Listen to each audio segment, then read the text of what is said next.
think Jeremiah 23 and hoods, I just want to shout out about capitalism and why the Lord probably didn't want to even near the second court in his temple, as far as it was a good thing as far as the sheep and the goats and the sheep and stuff they did that were pertaining to the things of God. It's like our books and tapes today that pertain to the things of God, right? But capitalism, because the Lord had an anger towards it being near the things of God, the temple, house of prayer, we should consider that, even though we live in America and they say it's okay. Because I notice in every case, when the media come after my brothers, I would consider anyone who confesses Jesus as Lord to be my brother, and all our fruits stink, for that matter. So the bottom line is no condemnation after Creflo or anybody else. The bottom line I'm trying to make is that capitalism, when you use it and it's pertaining to the word of God and it offends the world, you can't win the world when they offend it. So the bottom line, they can't see how one person could have 3 mansions off of the same system, and people have been doing it longer than the person that's been doing it. Like older elders are older than like Creflo Dollar or whoever else. And they don't have 3 mansions. So is God a respect of persons, or is there sin in the camp? That's what I'm trying to say. The principle of equality is what they would be the witness to them. That's why in the book of Acts, they got the miracles. They got the signs and the wonders. They got the power of the apostolic power that shook cities and nations. Why? They were one mind, one heart, knitted together, and they didn't care. Their affections towards one another were greater than the individual affections of lavishing things upon our own squalor, on our own lust. So they don't understand why we would have a $5,000 Gucci shirt, a pastor or a minister. They don't understand how you can have that and other people may be in the congregation, right?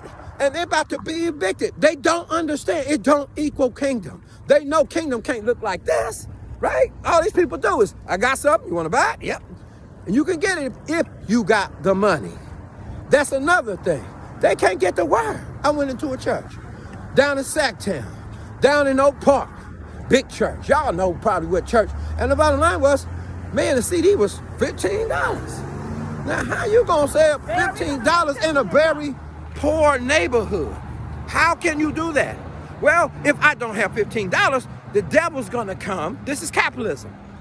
And what he's gonna do? The devil's gonna steal the word right away. I'm a new believer. I just got saved, but I can't hear that message again because I don't have $15. Now, what we thought we were gonna go do to go preach the gospel to the world that we said we was gonna use the money for, the people are offended and their offenses is like bars of iron. How are you gonna get past that? You ain't batting 100-fold. You're gonna miss a whole lot of them, brother. So if you think that getting more and more and more and more, just showing more and more and more is gonna win the gospel, it's the demonstration of the love that I got 20 acres and I got what? I got about at least 30 families here. If they would have came at Creflo Dollar and said, you want a $50 million jet, and then found that girl on that bus stop like they did, and ask her, why do you tithe and give to a ministry like this? We know she do it from the appreciation of her heart, and she's just doing it because she's trying to show God that I appreciate you, Lord. I get it. But on the other side, if the lady could have said, oh no, I choose to catch the bus so I can get out here and evangelize with my 3 kids. Oh, they already bought me a car the moment I became a member. What would that picture have looked like? It would have wiped away all the reproach. John the Baptist was right. Share, break half, do what you gotta do, and quit consuming it on your own individual lust because you think you worked hard for it, because you paid God enough. Listen, big seed, little seed. That was written for saints. And the righteousness remain forever, but not the rich given to the poor. How you gonna flip that script? On 2 Corinthians, right, 2 Corinthians 8 and 9. How can you kill that scripture out? So what I'm saying, capitalism, showing that you use the things of God by books and tapes is not an excuse for the media to accept that it looks like you connected it to capitalizing off the ministry that God gave you, and you're using the system of capitalism to get rich. That's what it looks like to them. It doesn't matter about the product. The gospel is your product.